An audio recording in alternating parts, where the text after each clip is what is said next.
Bismillahirrahmanirrahim. Assalamualaikum warahmatullahi wabarakatuh. Baik, di video kali ini saya akan menyelesaikan tugas mata kuliah probabilitas dan statistika, yaitu membahas tentang konsep dasar statistika. Baik, sebelum saya akan perkenalkan diri, perkenalkan nama saya Nurul Aziza dengan NIM S1S1211010. Baik, langsung saja. Di sini saya memiliki 6 table of contents. Dan langsung saja kita masuk ke sub materi yang pertama, yaitu arti statistika. Nah, statistika adalah ilmu atau metode ilmiah yang mempelajari pengumpulan, pengaturan, perhitungan, penggambaran, dan penganalisaan data, serta penarikan kesimpulan yang valid berdasarkan penganalisaan yang dilakukan dan pembuatan keputusan yang rasional. Tahu nggak kamu perbedaan statistik dan statistika? Statistik adalah kumpulan informasi baik berupa angka maupun non-angka mengenai suatu masalah. Dengan kata lain, statistik adalah data. Sedangkan statistika adalah ilmu yang mempelajari pengumpulan data, pengelolaan data, analisa data, penarikan kesimpulan, sampai pengambilan keputusan kebijakan.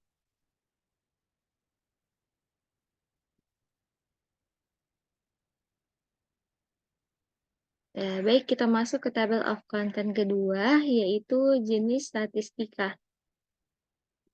Nah, jenis statistika sendiri di sini terdiri dari 4, yaitu ada deskriptif, inferensi, parametrik, non-parametrik. Dan adapun definisi statistika deskriptif adalah cabang statistika yang mempelajari cara-cara menggambarkan aspek yang sangat penting dari data. Misalnya dengan menyusun tabel, diagram, grafik, dan besaran lainnya. Statistika deskriptif hanya berfungsi untuk menerangkan keadaan, gejala, atau persoalan data digambarkan ke dalam bentuk grafik atau diagram, dan belum ada penarikan kesimpulan. Dengan kata lain, statistika deskriptif adalah analisis data eksplorasi, yaitu metode-metode numerik dan grafik.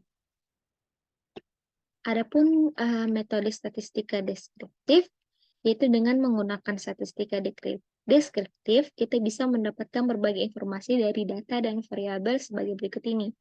Nah, yang pertama itu pemusatan data pada data tunggal dan data berkelompok, yaitu dengan mean, median, dan modus.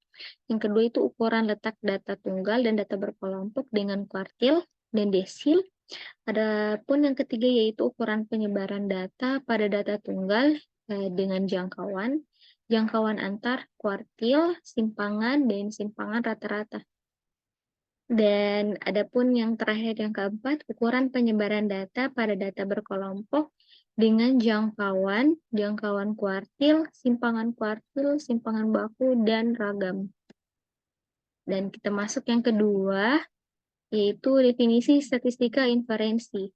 Statistik inferensial adalah metode yang menggunakan rumus statistik dan hasil perhitungannya dijadikan sebagai pedoman dalam membuat kesimpulan secara umum atau mengeneralisasikannya.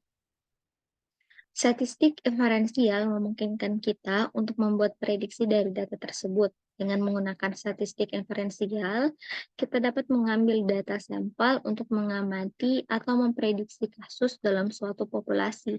Biasanya teknik statistik yang digunakan yaitu UGT, ANOVA, korelasi, dan regresi.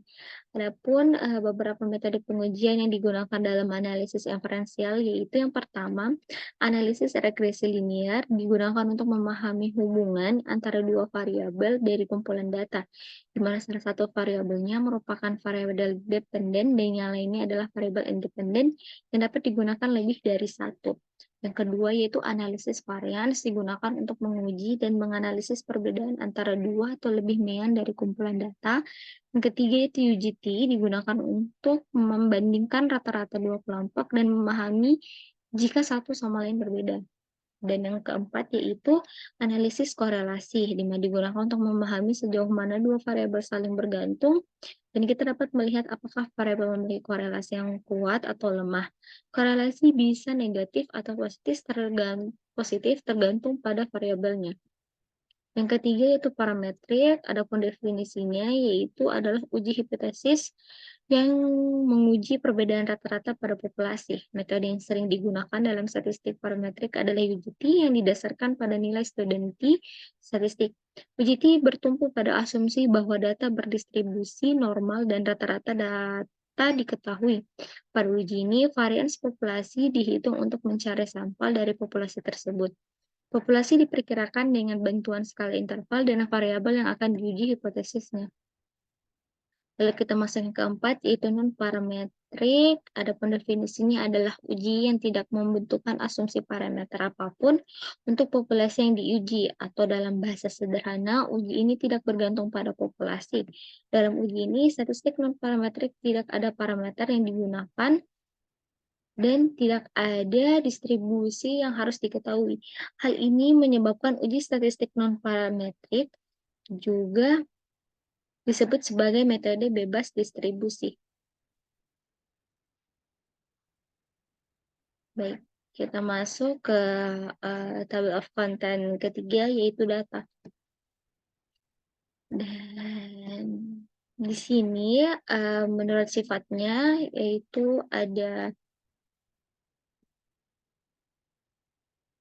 data kualitatif, yaitu data yang berbentuk kategori atau atribut yang datanya bukan angka. Lalu ada data kuantitatif, yaitu data yang berbentuk angka dan berlaku operasi matematika, yaitu plus, min, kali, bagi. Dan ada data kuantitatif dapat dibagi atas. Yang pertama itu ada data diskrit, adalah data yang diperoleh dengan cara menghitung atau membilang. Dan data kontinu adalah data yang diperoleh dengan cara mengukur.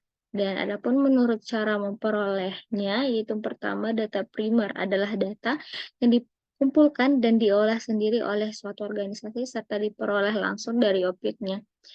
Dan yang kedua itu ada data sekunder, adalah data yang diperoleh dalam bentuk yang sudah jadi, sudah dikumpulkan dan diolah oleh pihak lain. Selanjutnya kita masuk ke table of content keempat, yaitu proses pengumpulan data. Adapun proses pengumpulan data yang pertama, yaitu adalah populasi, adalah keseluruhan atau kumpulan dari objek yang akan diamati atau diteliti. Dan yang kedua yaitu survei, adalah pengumpulan informasi tentang sekelompok manusia, di mana suatu hubungan langsung dengan objek yang diperoleh seperti individu organisasi, diadakan dengan cara yang sistematis seperti pengisian daftar, pernyataan, dan wawancara. Yang ketiga yaitu survei, adapun ciri atau karakteristik dari populasi, misalnya M adalah mean dari populasi, S kuadrat adalah variansi dari populasi, yaitu S adalah simpangan baku atau deviasi standar dari populasi. Dan yang keempat, dan proses pengumpulan data yang keempat yaitu sampel, adalah bagian dari populasi. Dalam statistika, proses pengumpulan data dibagi atas. Yang pertama itu sensus, adalah cara pengumpulan data jika setiap anggota populasi diteliti satu persatu. Yang kedua itu sampling, adalah cara pengumpulan data jika hanya sebagian anggota populasi saja yang diteliti. Dan adapun metode yang digunakan untuk mendapatkan data yang diperlukan dalam penelitian, yaitu yang pertama mencari data yang sudah dipublikasikan oleh sumber-sumber tertentu, baik oleh pemerintah, misalnya BPS, Badan Pusat Statistik, ataupun perusahaan yang lainnya. Yang kedua, yaitu merancang suatu percobaan. Dan yang ketiga itu melakukan survei untuk memilih sampel dari suatu populasi, dapat dilakukan dengan cara, yaitu ada cara acak dan cara tidak acak. Selanjutnya kita masuk ke table of content yang kelima, yaitu penyajian data. Baik, di sini penyajian data ada dalam bentuk tabel dan daftar. Nah, kita masuk ke bentuk yang pertama, yaitu senarai. Tabel di samping merupakan contoh tabel senarai siswa dengan kolom nomor menunjukkan nomor siswa dan kolom nama menunjukkan nama siswa dan kolom kelas menunjukkan kelas siswa tersebut. Setiap baris pada tabel menunjukkan informasi tentang seorang siswa yang terdiri dari nomor siswa, nama siswa, dan kelas siswa. Selanjutnya kita masuk ke bentuk yang kedua, yaitu tabel baris kolom. Tabel di samping terdiri dari 3 baris dan 3 kolom. Kolom pertama, kolom kedua, dan kolom 3 merupakan kolom pada tabel. Sedangkan baris 1, baris 2, dan baris 3 merupakan baris pada tabel. Sel 1, sel 2, hingga sel 9 merupakan sel pada tabel yang terdiri dari kolom dan baris. Selanjutnya kita masuk ke bentuk tabel kontingensi. Itu tabel di samping ini merupakan contoh tabel kontingensi yang terdiri dari 2 variabel, yaitu variabel 1 dan variabel 2. Variabel 1 dan variabel 2 memiliki 3 kategori masing-masing, yaitu kategori 1, kategori 2, dan kategori 3. Setiap sel pada tabel menunjukkan jumlah kejadian dari setiap kombinasi kategori dari kedua variabel tersebut. Kita masuk ke bentuk yang keempat, yaitu tabel distribusi frekuensi. Tabel di samping merupakan contoh tabel distribusi frekuensi yang menunjukkan distribusi frekuensi dari sejumlah nilai. Kolom nilai menunjukkan nilai yang terdapat pada data, sedangkan kolom frekuensi menunjukkan berapa kali nilai tersebut muncul pada data. Kita masuk ke penyajian data yang dalam bentuk diagram dan grafik. Nah, kita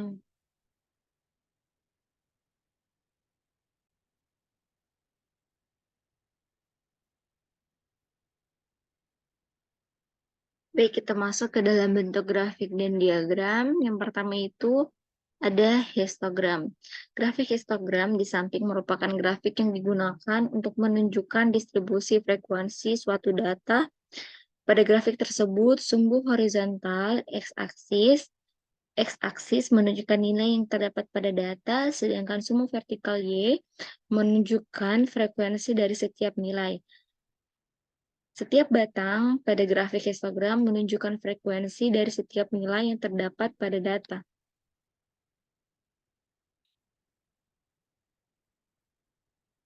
Selanjutnya kita masuk ke grafik garis. Grafik garis di samping merupakan grafik yang digunakan untuk menunjukkan hubungan antara dua variabel. Pada grafik tersebut, sumbu horizontal x-aksis menunjukkan nilai dari variabel x, sedangkan sumbu vertikal y-aksis menunjukkan nilai dari variabel y. Setiap titik pada grafik garis menunjukkan nilai dari kedua variabel tersebut. Garis yang terdapat pada grafik garis merupakan garis yang menghubungkan setiap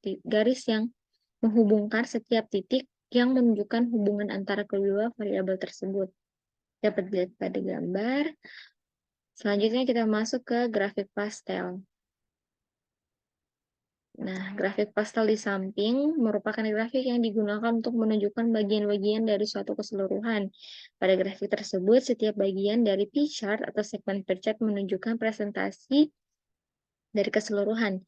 Bagian-bagian tersebut dapat diberi warna atau diberi label untuk memberikan informasi tambahan. Dapat dilihat pada gambar. Selanjutnya kita masuk ke grafik simbol. Nah, untuk grafik simbol di samping ini merupakan grafik yang digunakan untuk menunjukkan hubungan antara dua variabel. Pada grafik tersebut, sumbu horizontal X menunjukkan nilai dari variabel X, sedangkan sumbu vertikal Y menunjukkan nilai dari variabel Y. Setiap simbol pada grafik simbol menunjukkan nilai dari kedua variabel tersebut. Simbol tersebut dapat berupa titik, garis, atau bentuk lainnya. Selanjutnya dalam bentuk grafik dan diagram. Kita masuk ke grafik peta. Grafik peta di samping merupakan grafik yang digunakan untuk menunjukkan distribusi suatu fenomena atau variabel pada suatu wilayah geografis. Pada grafik tersebut, setiap wilayah diberi warna atau tanda untuk menunjukkan nilai dari variabel tersebut. Warna atau tanda tersebut dapat digunakan untuk memberikan informasi tambahan mengenai distribusi variabel tersebut. Maaf, di sini saya menggunakan bukan menggunakan geografis, tapi menggunakan sebaran pengangguran. Lanjut, kita masuk ke grafik pencar. Dan grafik pencar di samping merupakan grafik yang digunakan untuk menunjukkan distribusi frekuensi suatu data. Pada grafik tersebut, sumbu horizontal x-aksis menunjukkan nilai yang terdapat pada data, sedangkan sumbu vertikal y menunjukkan frekuensi dari setiap nilai. Setiap batang pada grafik pencar menunjukkan frekuensi dari setiap nilai yang terdapat pada data. Selanjutnya kita masuk ke diagram box plot. Yaitu diagram box plot di samping merupakan diagram yang digunakan untuk menunjukkan distribusi data. Pada diagram tersebut, sumbu horizontal X menunjukkan nilai terdapat pada data, sedangkan sumbu vertikal Y menunjukkan frekuensi dari setiap nilai. Diagram box plot terdiri dari box yang menunjukkan rentang nilai data tersebut, serta garis tengah median yang menunjukkan nilai tengah dari data tersebut. Diagram box plot juga menunjukkan nilai minimum dan maksimum dari data tersebut, serta titik-titik yang menunjukkan nilai yang berada di luar rentan box atau outlier. Nah, ini dia untuk contoh gambarnya.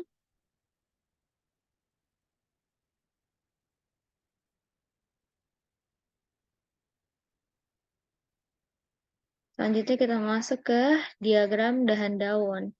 Diagram dahan daun di samping merupakan diagram yang digunakan untuk menunjukkan hubungan hierarkis antara elemen-elemen dalam suatu sistem. Pada diagram tersebut, setiap elemen ditunjukkan sebagai sebuah dahan yang terhubung ke elemen lainnya yang merupakan parent atau child dari elemen tersebut. Diagram dahan daun ini dapat digunakan untuk menunjukkan hubungan antara elemen-elemen dalam suatu organisasi, sistem, dan struktur lainnya. Selanjutnya,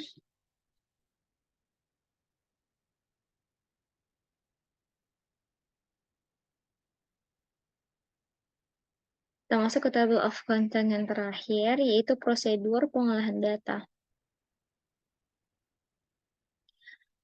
Nah, adapun yang pertama yaitu pemilihan sampel. Langkah ini melibatkan pemilihan berupa sampel yang representatif dari populasi yang akan dianalisis. Dan yang kedua yaitu penentuan variabel.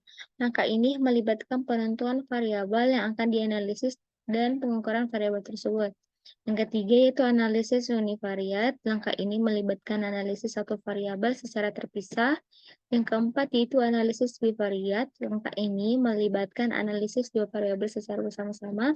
Yang kelima yaitu analisis bivariat. Langkah ini melibatkan analisis dua variabel secara bersama-sama. Yang keenam yaitu validasi hasil. Langkah ini melibatkan pemeriksaan kembali hasil analisis untuk memastikan keakuratan dan keandalannya. Yang ketujuh yaitu penyimpulan. Langkah ini melibatkan penarikan kesimpulan dari hasil analisis data yang telah dilakukan. Yang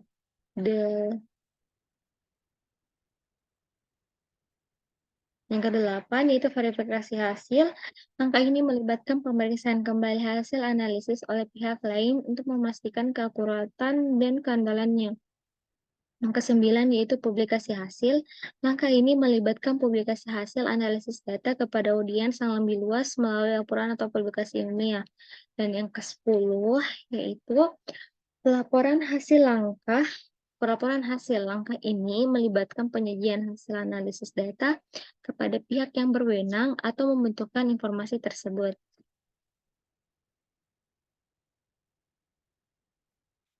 Baik, sekian dari saya, yaitu menjelaskan mengenai dasar-dasar statistika, di mana tugas ini saya menyelesaikan untuk sebagai tugas final dari mata kuliah probabilitas dan statistika.